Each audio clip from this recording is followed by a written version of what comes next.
Paramahamsa Nityananda, a rare living incarnation, is named among the world's 100 most spiritually influential personalities today.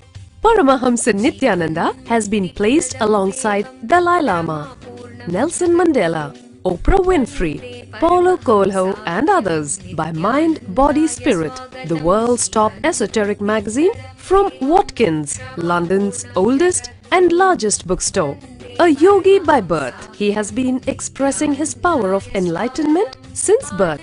He has authored more than 500 books in Tamil and English. Translations of these books are available in 26 languages in Telugu, Kannada, Malayalam, Hindi, Sanskrit, Gujarati, Oriya, Bengali, Marathi, French, Malay, Polish, Portuguese, Italian, German, Danish, Spanish, Russian and Chinese. He is also an exemplary speaker with over 10,000 hours of profound life solutions through his discourses. Social services such as Annadan, free medical care, free educational services with ashrams, schools, temples, hospitals established in more than 140 places around the world, offering exceptional services. A powerful spiritual healer who has healed millions of people of diseases from migraine to cancer. A Kriya Yogi who has formulated Kriyas for physical health and mental well-being, benefiting thousands. A living master who offers practical solutions for our everyday problems. He is the founder and spiritual head of Nityananda Dhyanapitham, a spiritual powerhouse who has revived the sacred Vedic tradition by establishing Vedic temples in places like Los Angeles, San Jose, Seattle, Toronto, Ohio, Oklahoma, Phoenix, St. Louis, Malaysia, Brazil, Paris, Guadeloupe, Dallas, New York, New Jersey, Atlanta, Calgary, Vancouver, Singapore and places in India like Bengaluru, Hyderabad, Tiruvannamalai. A spiritual guru for 10 million followers, an incarnation who transmits the highest spiritual energy through initiation, a contemporary yogi who has revived the Vedic science of yoga worldwide through thousands of yoga centers, an adept in Ashtamahasiddhis, mystical yogic powers, who has effortlessly awakened the Kundalini of thousands and graced them with spiritual powers, a dynamic young guru who is an inspiration for thousands of youngsters, India's most watched spiritual guru online, a beacon of spiritual light who has triumphed over the forces of religious terrorism and political persecution. Paramahamsa Nityananda is an eternal Kalpataru, blessing the world with the boons of material abundance and spiritual enlightenment. He is the 293rd Pontiff of the world's most ancient Hindu organization, Madurai Adinam. Nityanandaya Swagatam, Anandanubhavaswadam, Sarvaroga Nivarakam, Vande Papa Vinashaktam. Nityanandaya Swagatam, Nityamuktam Nirvikalpam, Dhyanaloka Pradipakam, Vande Shantamayam Bandham. Nityanandaya Swagatam, Anandagandha Sancharam, Sarvopadhi Vinirmuktam.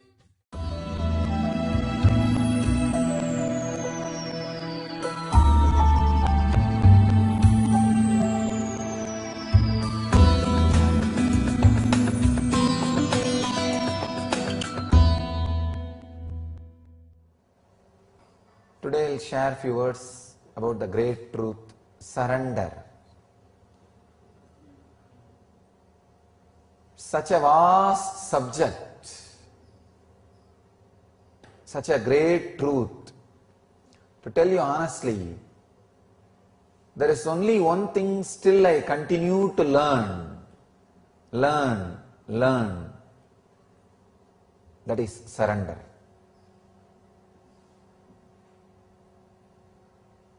There is one thing in the cosmos which you can't say you finished learning. It is unending process.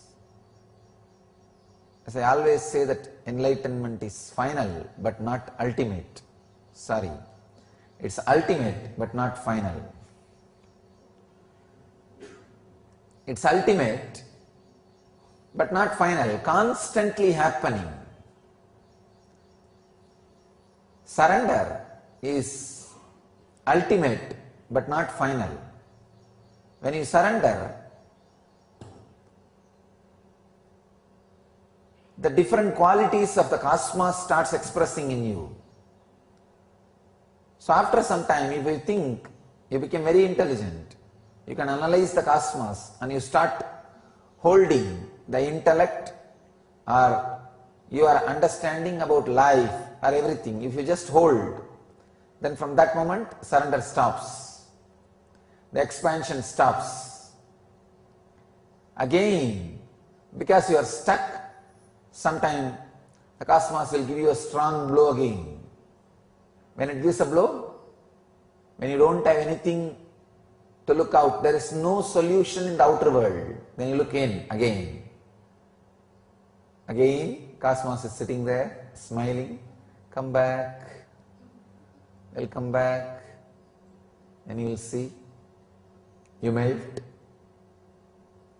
the surrender starts happening again, and the highest possible intelligence and the different qualities of the cosmos starts happening again in you, and ultimate but not final. As I said, the ultimate again and again and again happens in the higher and higher dimensions. I tell you, it is the same story exactly gets repeated with masters. People come, surrender, they experience that beautiful, intense period of ecstasy and expansion.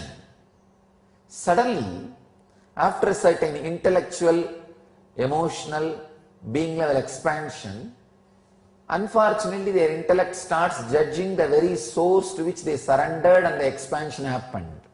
They start judging the master.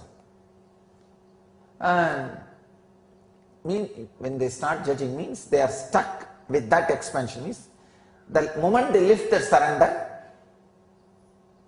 they hold the life, they remove the surrender, then the expansion, growth stops. They are just stuck. It's almost like having bridge which can be lifted to the other shore. First they make a bridge, that is what is surrender. Then from the master's side, so much of intelligence, energy, compassion, expansion, everything is sent to the disciple's side. When the disciple receives too much, suddenly his ego, it just starts judging the other side, the master's side. The moment you judge, the bridge of surrender is lifted. No more transportation is possible. No more receiving gifts is possible. You are stuck. But one nice thing with life is it forgives you. It waits for you. Even though you are stuck, when the sufferings happen in your life, understand, when you are stuck, whatever suffering is given to you is just a reminder. Suffering comes and you try to solve in all possible ways the outer world, because the logic with which you judge the master is so strong, so arrogant. It tries to find its own solutions without bending, without resting, without putting the bridge again back. It just wants to say, no, I know, I'll handle, I'll do it.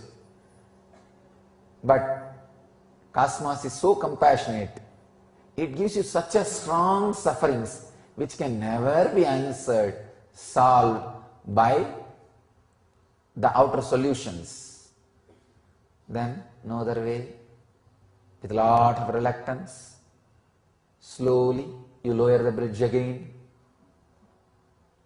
The other side, he is just sitting with a smile and waiting for your bridge to land, and he says, okay, come on, let's start the work again. Where we left, 7th lesson, start the 8th. And again the energy, expansion, ecstasy, everything starts flowing towards the bridge, through the bridge towards you, and next level of happening starts happening. Unfortunately, sometimes the disciples' side, it takes even few janmas, few births to lower the bridge, to put the bridge again. And fortunate are those who is able to put the bridge back again within few days. Intelligent are those who can understand the arrogant and cunning games of the mind and put the bridge back again and restart, refresh, reconnect with the Master, with the cosmos, so that all that flow of intelligence, expansion, ecstasy, everything starts happening. The flow becomes alive again. I tell you,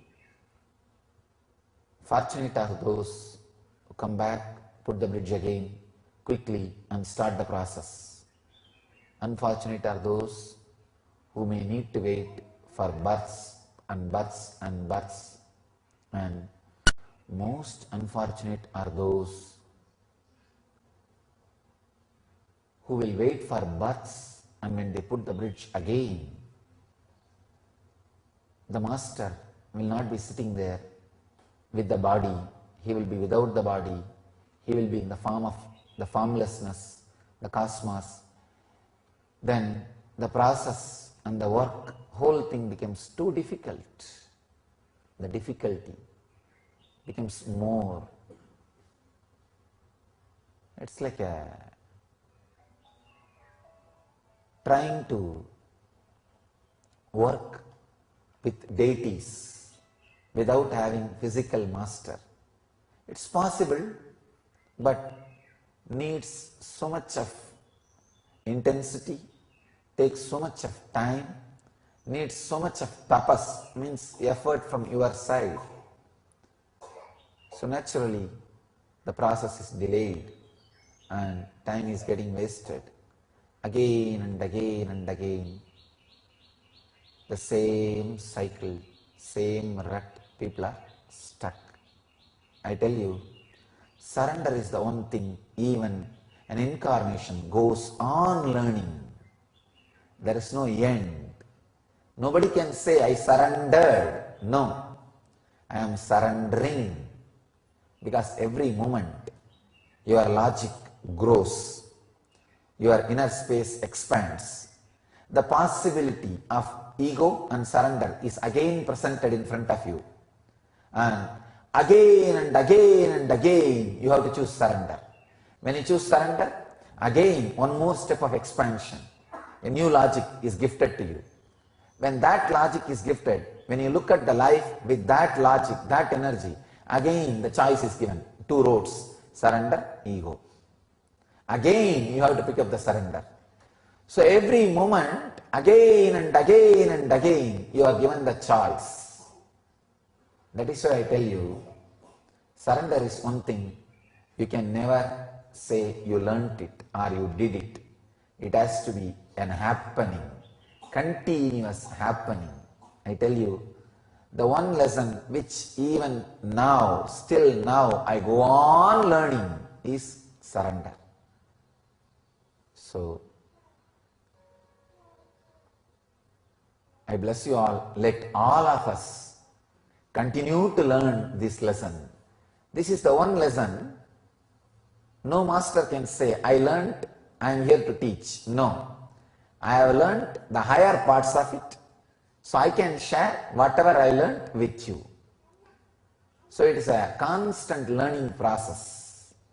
It is the ultimate happening, which nobody can say, I learnt it. Please understand, whenever you learnt some process, you have become master of that process. Surrender is the only process. Nobody can become master of it. Only that process can continue to be master of it. You will be continuously learning. Please understand. Any process, if you have learnt it, you have become better than, more than that process. But surrender is a process which you can't become master, or which you can't say you learnt it. It is learning, learning, learning. Only in surrender, the process is the master. Nobody else can be the master. Even the cosmos is lower than surrender, because even cosmos continues to expand, expand, expand, because it has surrendered to itself, its very core, life. Cosmos has surrendered to one of its greatest dimension, life. That is why constant expansion is happening even in the cosmos. The moment cosmos judges the happening of life, the surrender bridge is lifted and cosmos will start shrinking. The expansion will stop happening. That's what we call pralaya, demolition or destruction.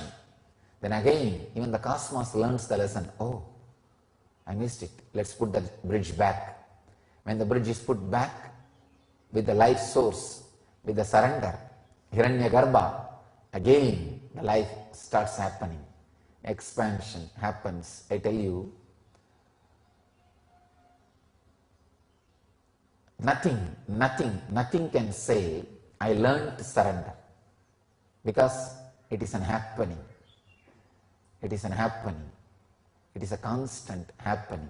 So, let us all learn surrender, learn surrender, learn surrender, and radiate enlightenment.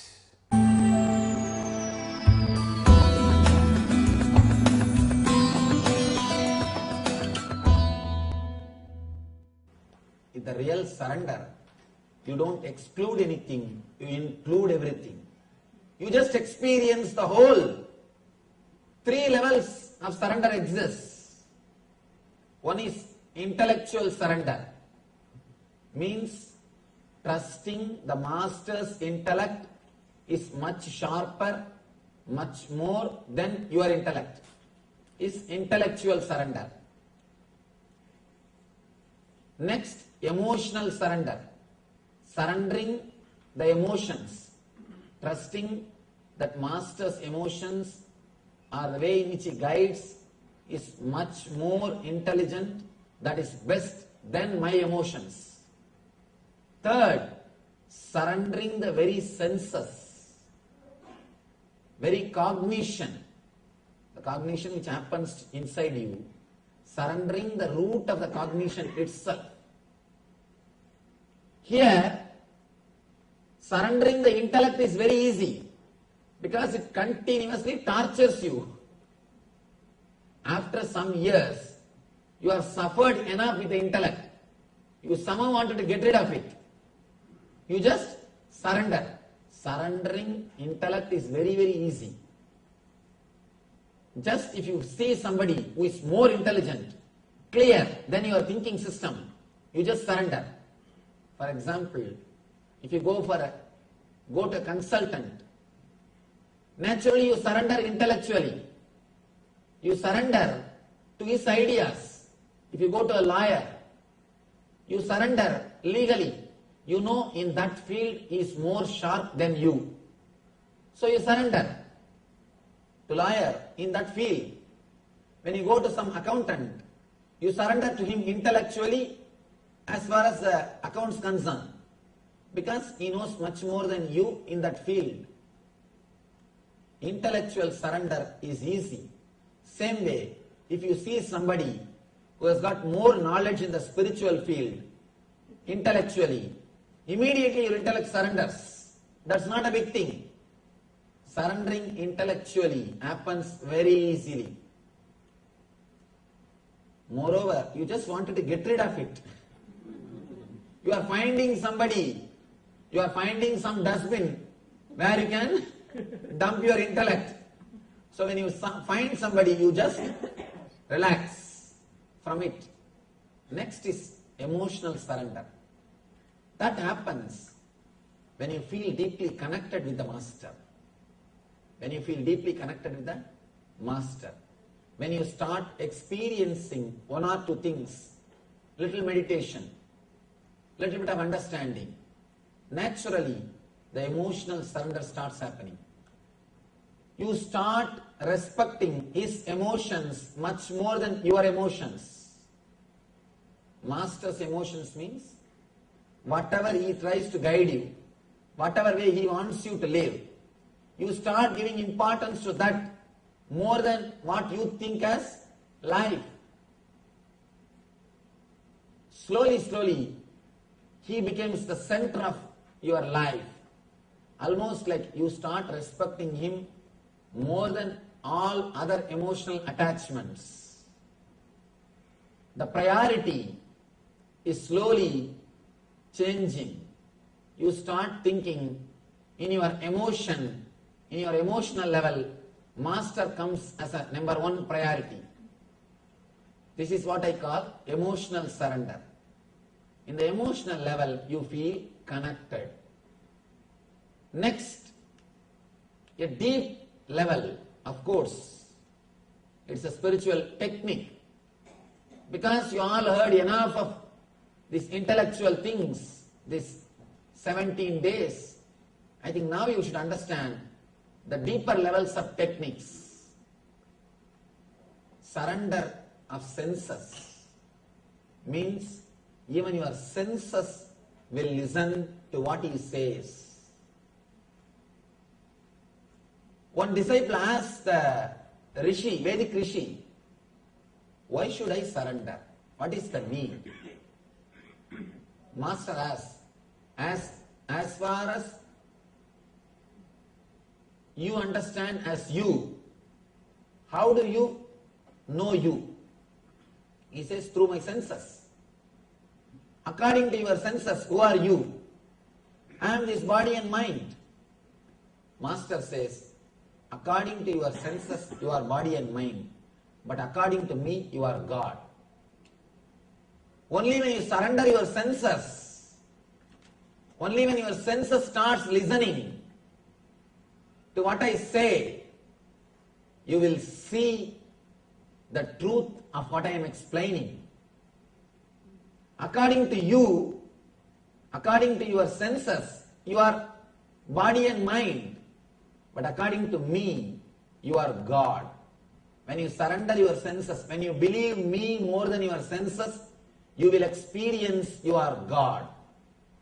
He says, the moment you believe me more than your senses, you will understand the meaning of Tattvamasi. Master again and again represents the ideal of you are God. Please understand, again I tell you, I am not here to prove I am God, I am here to prove you are God. Again and again, he stands for the ideal of you are infinite. There are so many dimensions in your being which you have not explored, which you have not experienced. Again and again, he is showing so many dimensions of your being to yourself. He is showing so many dimensions of your being to yourself. Master stands for your multidimensional being. He again and again shows it is possible for you. When it is possible for me, why not for you? But as long as you believe your senses, you will be sure that you are body or mind. Only when you trust Master more than your senses, you will understand Master's words are true than your senses. Then you will experience the truth of Master's words. Then when Master says you are God, suddenly you will realize, yes, that is truth. All these days, my body and mind, my senses are telling, I am body and mind. As long as you believe your senses, you will believe only their ideas.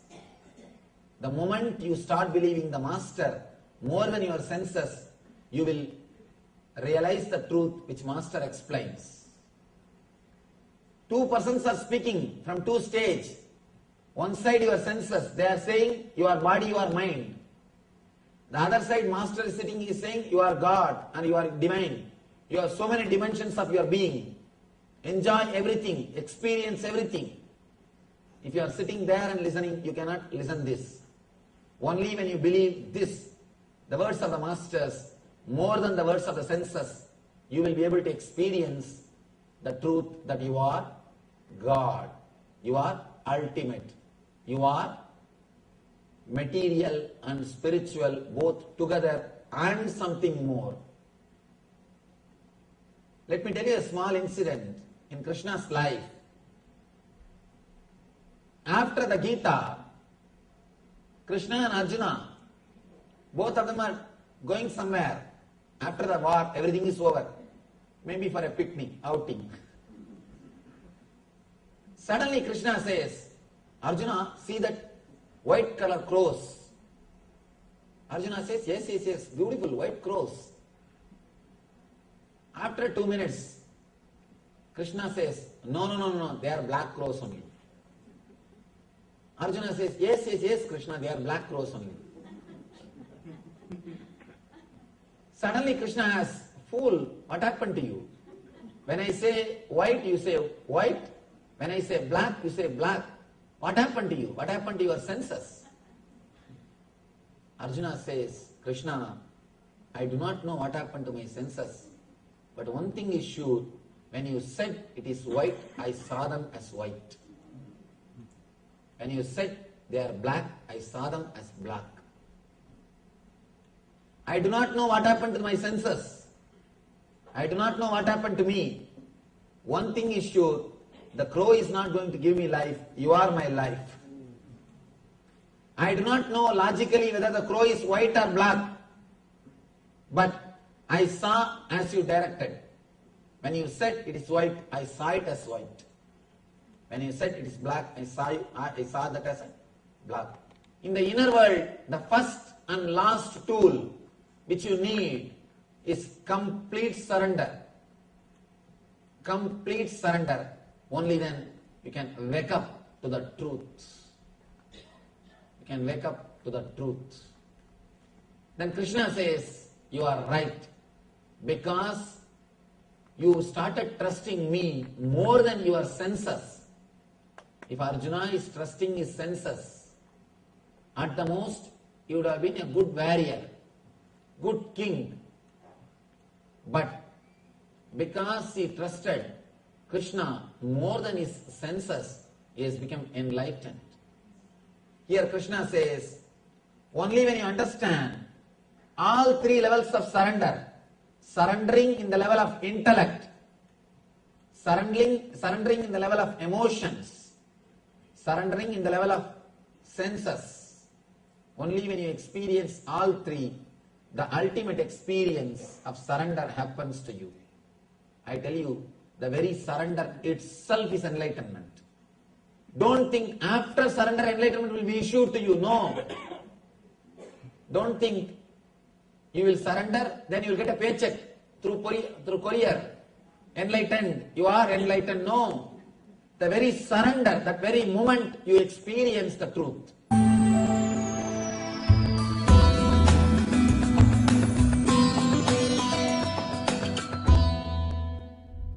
Surrender is not submission.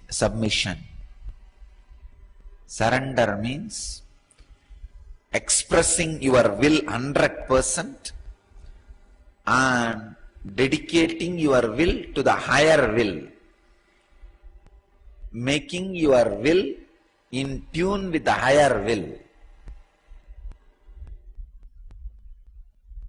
Submission means destroying your will, bending your will.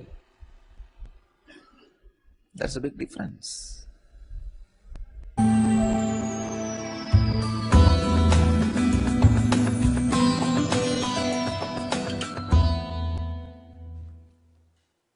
Let me enter into the sutras. 96th Patanjali Yoga Sutra. In 2nd chapter, 45th verse. Samadhi siddhir Ishvara pranidhanat.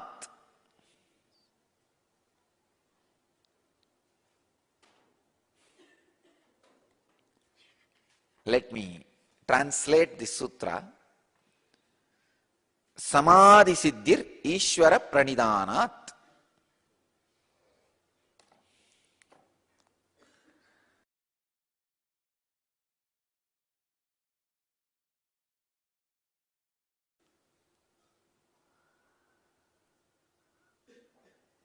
All the words in the sutra are technical terms.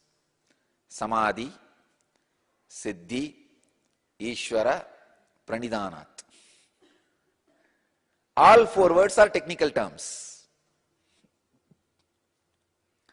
All four words needs a clear new definition. Samadhi means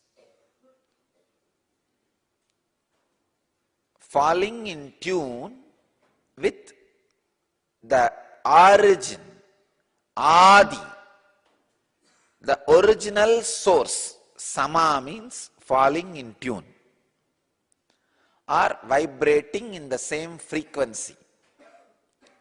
Adi means the origin. Samadhi means vibrating in the same frequency of origin, from which you originated, vibrating in the same frequency. Please understand. When you start a spiritual practice, slowly you divert from the original mood.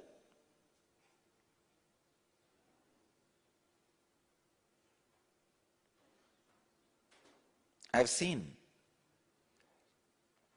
people diverting from the original mood.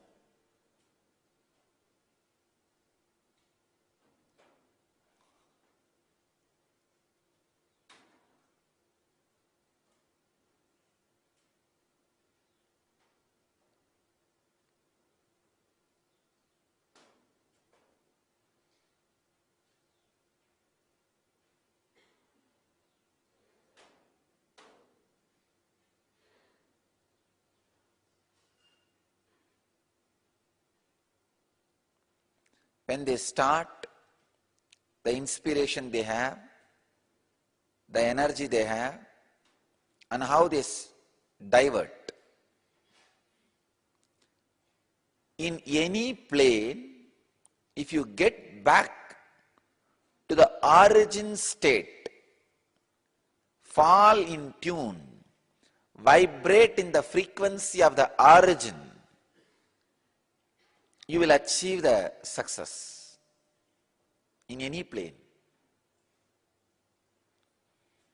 Here,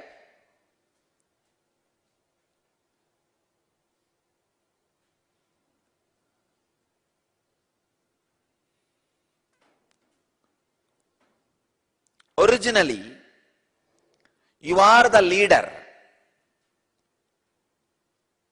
It is you who decided to play the game of life by expanding yourself. Getting back to that original leadership quality, the original state of leader, is what I call Samadhi. Please understand. I am translating the Samadhi word with the clarity and understanding of active spiritualism. I am not translating that word Samadhi lying down in some cave somewhere. No. Now I am introducing a new spirituality to the world, active spiritualism. Spirituality which makes you alive. So that is the reason I am translating this Samadhi word with a proper understanding, getting back to your original leadership quality.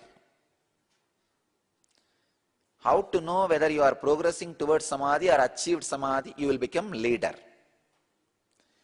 If you have become leader, of your breathing space, whatever is happening, means your life. You are growing towards samadhi. If you become leader of the whole happening in you and your life, you have become samadhi siddha. You achieved samadhi. Samadhi means not just having altered state of consciousness, achieving the original leadership quality with which you happened. Samadhi siddhi, ripening into samadhi. Siddhi means ripening. That's the way I want to translate that word siddhi. Ripening, imbibing, achieving. All these can be the different words. Ripening is the best word I'll choose. Ripening of samadhi in you, or you in samadhi. Usually, ripening of you in samadhi only happens, not samadhi in you.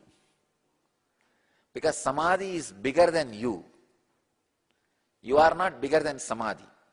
You cannot have samadhi. Samadhi only can have you. You cannot possess samadhi. Samadhi only can possess you. Forget about samadhi. An ordinary, simple kundalini awakening you can't possess. That only possesses you. That only shakes your body.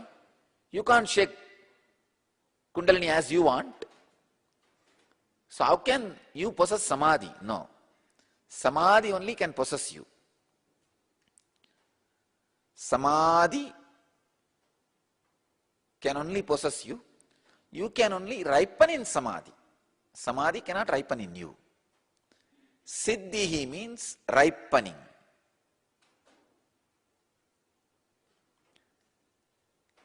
Samadhi siddhihi Ishvara pranidhanat.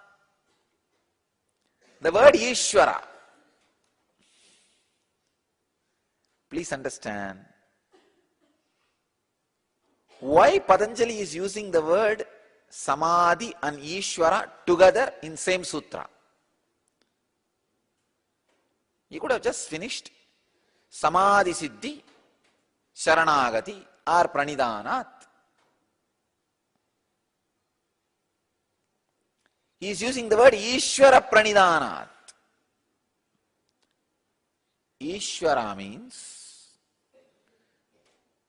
the ultimate experience expressing in the plane you can relate.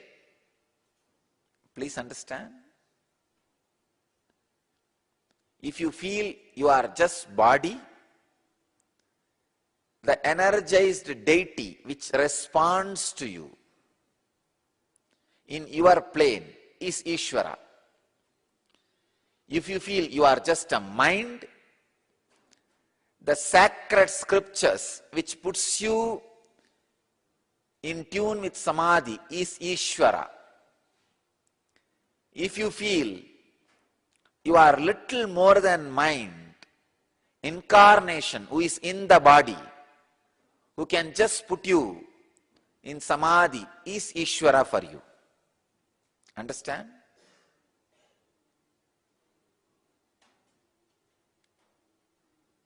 Patanjali is using a very powerful word, Ishvara Pranidhanat.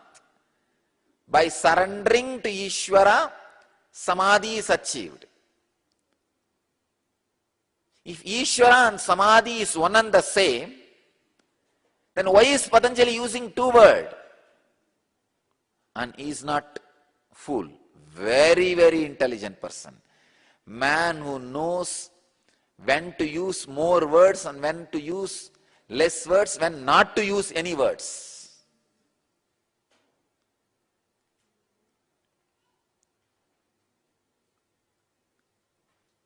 I have not seen more intelligent person than Patanjali, especially when using words concerned.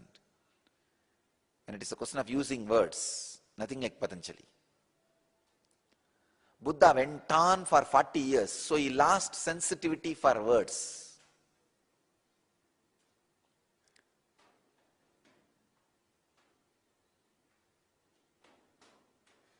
I can say for every master who goes on speaking, they lose sensitivity for words, including me.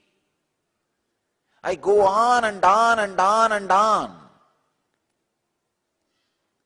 Soon I will cross number of hours speaking any master. I think as on now, only Osho is my competition.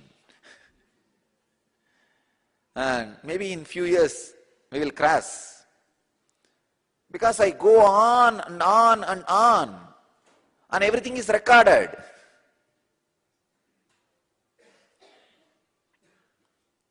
By continuously speaking, sometimes we lose sensitivity for words.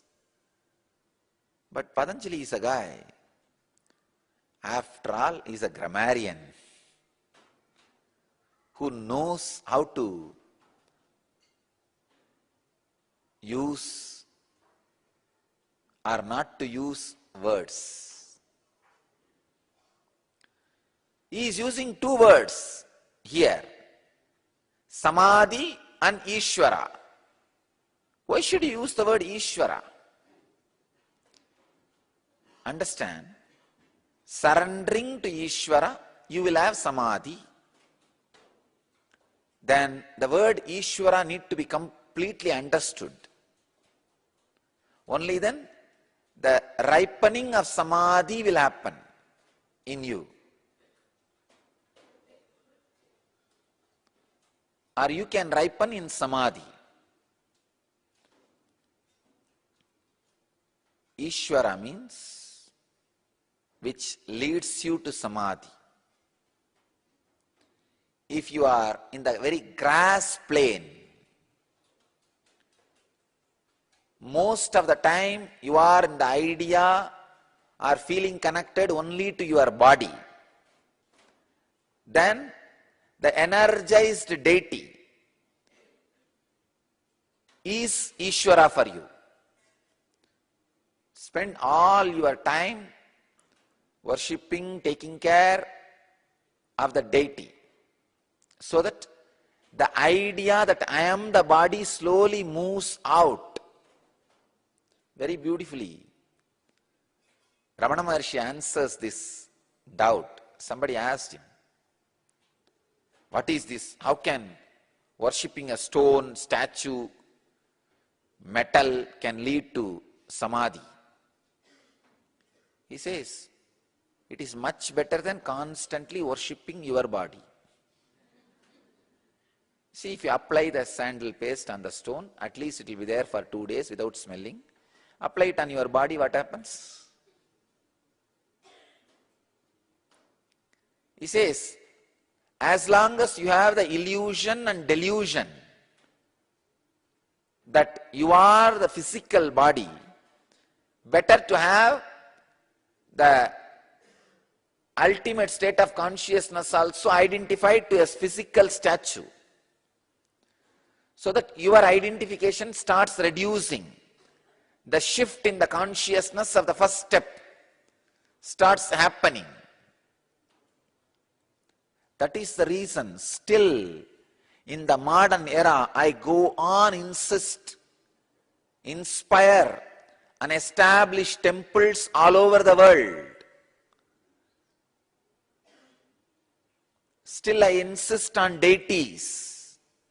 People don't understand. If you are feeling that you are physical body, more than 51% of your time, awareness time. See, when I say awareness time, the time you spend in dream state and waking state. For example, in a day, you spend 20 hours in the dreaming state and waking state. In the 20 hours, more than 10 hours if you feel your body, please start with deity worship. Don't cheat yourself. thinking that straight away you can become enlightened. Start with the deity worship. If you are feeling more time, 50% of the time, you as a mind, means all your planning, joy, suffering, past, future, everything is mental game.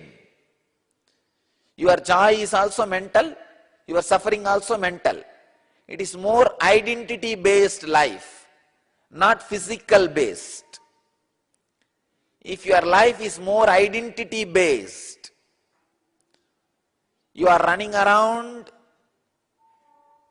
more for identity protection than the basic need. If you are not running around for basic need like a food, clothes, shelter, that does not directly affect your suffering or joy.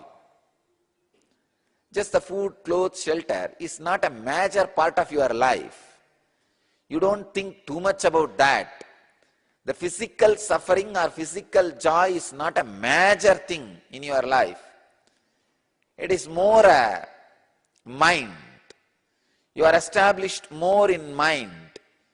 Your life is more identity based. Then understand the sacred truths. Either listening to the masters or reading the sacred texts, the sacred truths expressed by the master, that is God for you. That is Ishvara for you. Another one thing, I don't want to translate the word Ishvara to God. No. The God word has been spoiled too much. Too much of meaning has been loaded into it. I don't want to translate the word Ishvara as God. No. Let me retain the word Ishvara as pure as possible without translating it into God.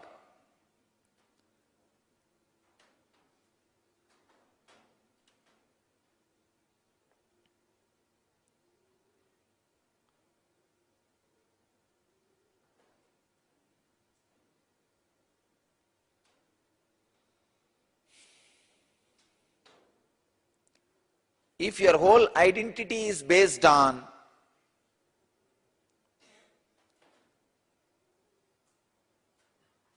mind, if your joy, suffering, existence, everything was on mind, then sacred truths, listening from the master or reading of the master's words becomes God to you. That is, becomes Ishvara to you. That is why J. Krishnamurti says, listening is God. Because all his disciples are mind-based, the identity-based.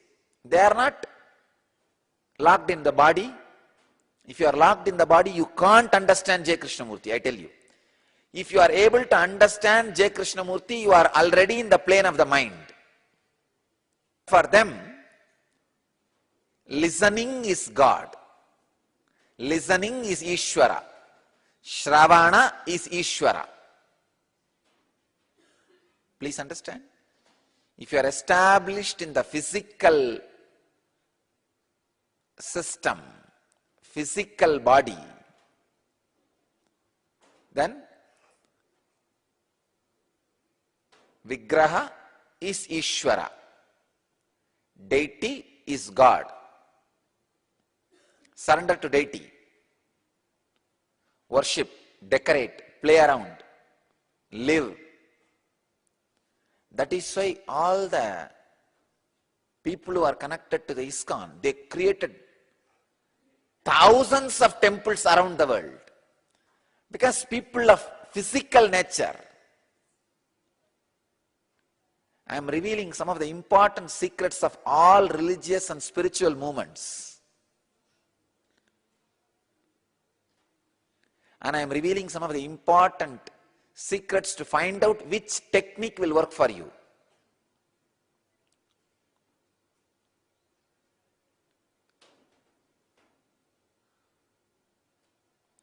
people who are feeling connected to ISKCON movement, God is Krishna and he is in this deity and he stays in Goloka, comes here whenever we worship him as Archavatara to accept our worship. The person who feels connected to this idea can never be connected to the idea of listening is God. But I can tell you, how many people are liberated through the Krishna statue?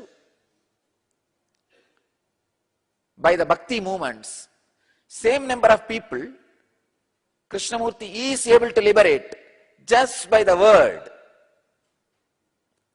Different kind of people, that's it. J. Krishnamurti is also right. The bhakti movements are also right. Each one of them cater to the different mental setup, different kind of persons.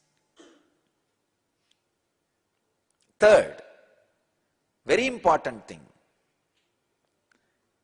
if you are feeling you are neither body nor mind, means you have reasonless suffering, reasonless joy.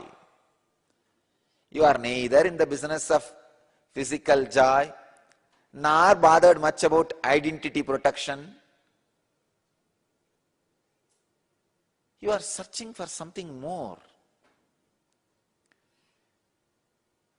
Being level personalities means if you had even one glimpse of Kundalini awakening, levitation experience, or one glimpse of spiritual truth, you are a being level person. For you, incarnation, who is vibrating in the same space of samadhi, is God. Then forget about the statues and deities, forget about the scriptures and listening. Incarnation, master, is God. Please understand. Master is Ishvara. Surrendering to the Ishvara leads to Samadhi. Now find out which type you are. If you are the type of more than 51% of your waking time, you are spending feeling your body, then deity is path for you. Till you evolve from that state. If more than 51% of your time you are spending on the identity struggle, the mental game, then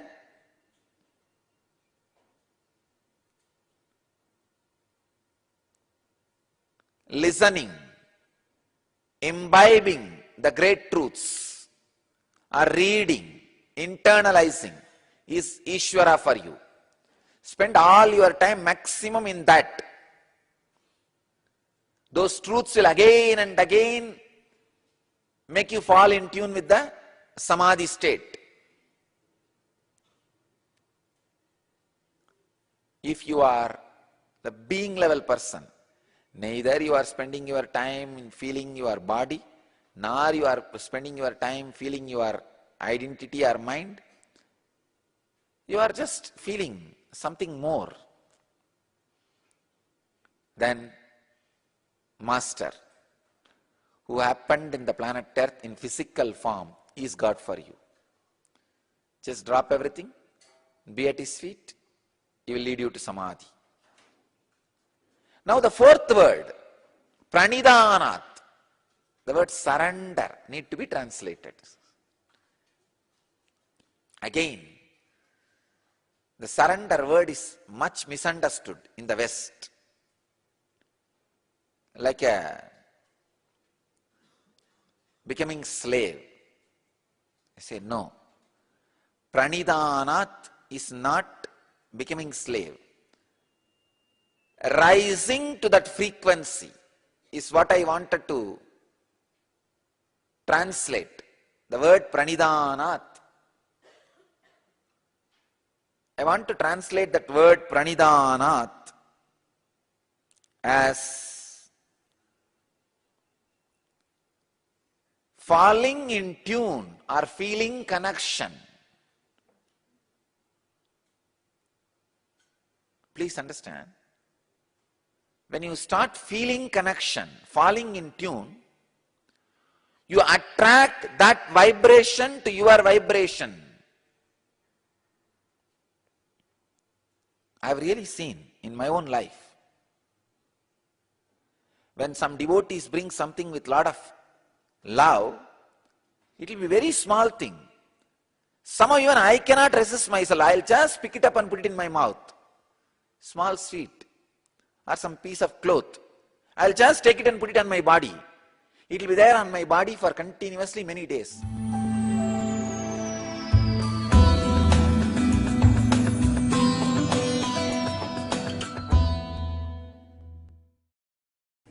Devoted to anything other than you, the stem cell production happens. I tell you, devotion heals you.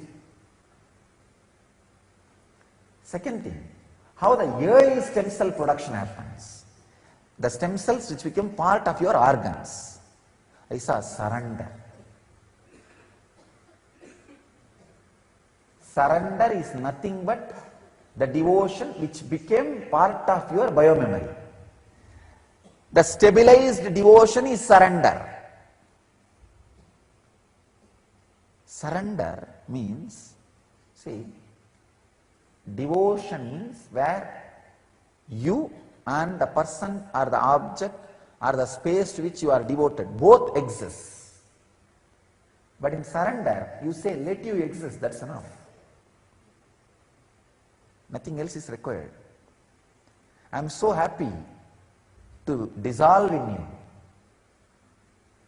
Just be lost in the sweetness which happens in my mouth when I remember you.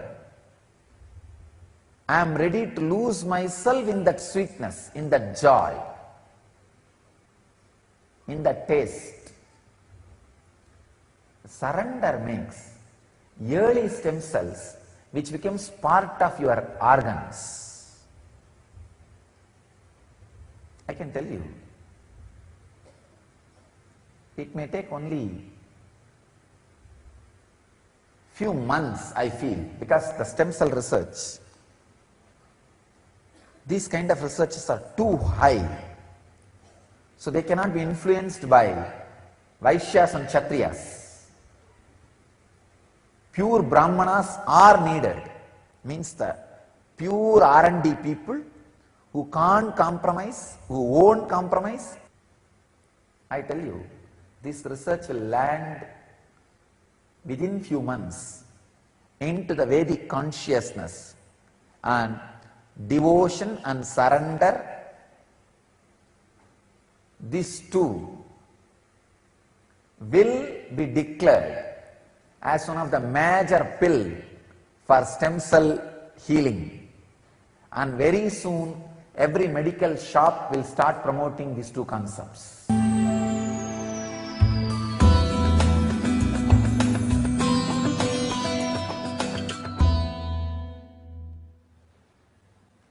During my wandering, I was resting in the noon time under a tree, putting my head on a small stone which had turmeric, all that little puja was done on that, but I did not expect it is worshipped by somebody as God. I thought maybe in village every stone, every tree is worshipped. In India, that's why when British put the milestones, first it was all painted in yellow. Suddenly they saw in 1 week all milestones have a fully dressed, decked with flowers, and people have started worshipping and everything has become temple. So they have to change the color. Now British had a really tough time stopping the villagers worshipping the milestones, and it is perfectly shaped like a Shivalinga.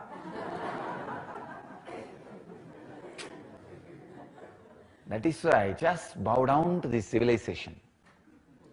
How many thousands of mistakes this civilization may have, how much backward it may be, but just worshipping everything, whether it is a stone or a tree, the ability to worship everything.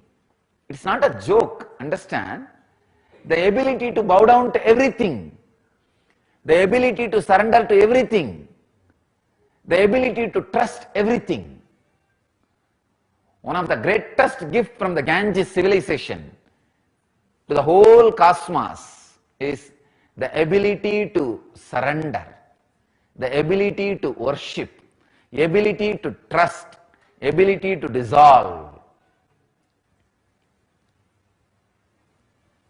It's the greatest gift from the Ganges civilization.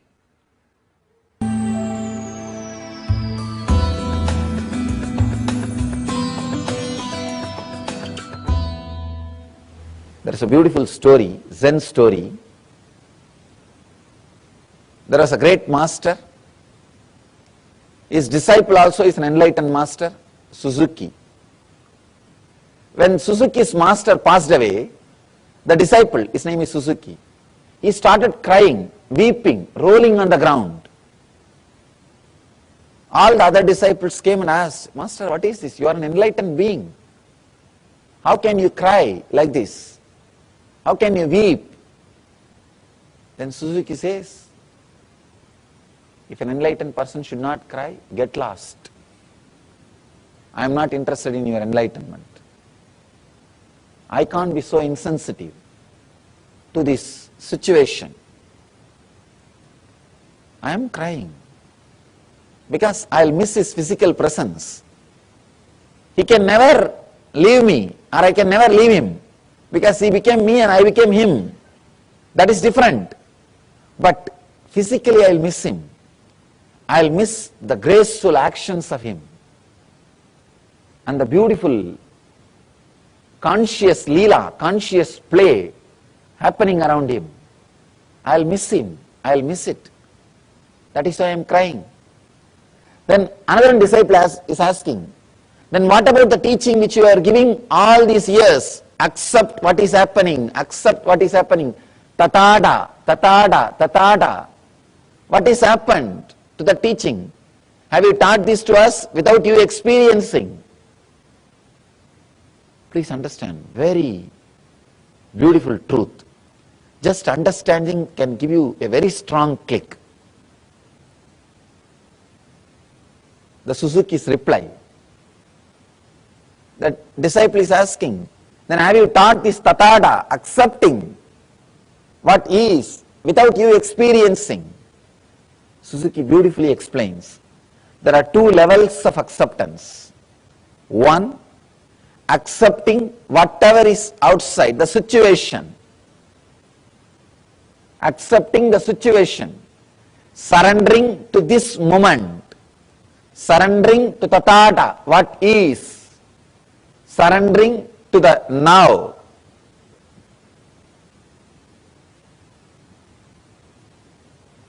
When surrendering to the now happens, that does not mean you will be insensitive. You will be insensitive. When you surrender to this moment, for example, this moment that when the master is dead, he is no more in the body. It is not that you will be insensitive. It can create a strong emotions in you, accepting that also. Acceptance in the internal level, in the inner level, the second level. See, usually what we do, we try to accept the situation in the outer world. Then immediately we have a scale. If I accept, I should be behaving like this in the inner world. You don't have acceptance in the inner world. You have a scale. If I accept this situation, I should be peaceful, collective, calm, restful. You have a scale about the inner world. You accepted the outer world, means you are very moral, conscience based, but not conscious based. There is a big difference between just accepting the outer world happening and accepting the outer and inner world happenings. Here, Suzuki is throwing a light, new light on tathata, acceptance. He says, Ishvara Pranidhanani. Let us surrender everything unto the God. It is one spiritual quality. He is not even bothered about God, he is bothered about the surrendering, that quality. He is not talking anywhere else about anything. He says, you can use God as a tool to surrender, that's all. As a tool to surrender. As an object to surrender. That's all. He takes the complete responsibility. So, take the complete responsibility. Even surrendering with responsibility. Understand? Surrendering with responsibility is enlightenment. Responsible surrender is enlightenment. I have seen people surrendering or claiming that they are surrendered. Oh God!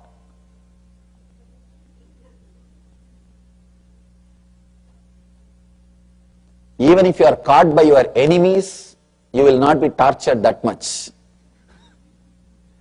By the pseudo-surrendering people. By this pseudo-surrendering people. They will claim that they are surrendered, and whatever right happens is their responsibility because of them. Whatever wrong happens, it is because of you. And they will not do anything more than saying word, I have surrendered, I have surrendered, I have surrendered. Many people come and tell me, Swamiji, what should I do further? I tell them, what do you mean? No, whatever you say, I will do. The moment I tell something, no, I have this difficulty, that problem, this problem. Then I tell them, then tell all your conditions first. Then I will tell you the solution. They say, no, whatever you do, I will do. Whatever you say, I will do. The moment I open my mouth, they will have 1001 condition, 1001 priorities, 1000 preferences, 1001 conditions. So, Patanjali says very beautifully, take the responsibility completely on your shoulder. A responsible person, even if he surrenders, it will be so graceful, so beautiful. Welcome to Inner Awakening, the most powerful personal transformation retreat you could ever experience. In just 21 days, thousands are already experiencing the shortest route to constantly high energy levels, visible anti-aging, healing of chronic diseases, fulfilling relationships, and higher states of consciousness. What is the secret behind this transformation?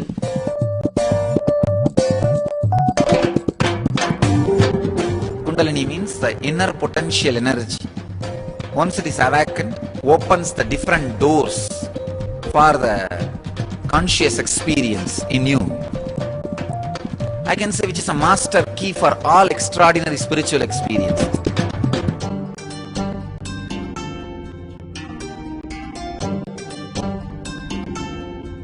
This extraordinary program is conducted personally by Paramahamsa Nityananda in the vibrant atmosphere of Nityananda Dhyanapitham Ashram.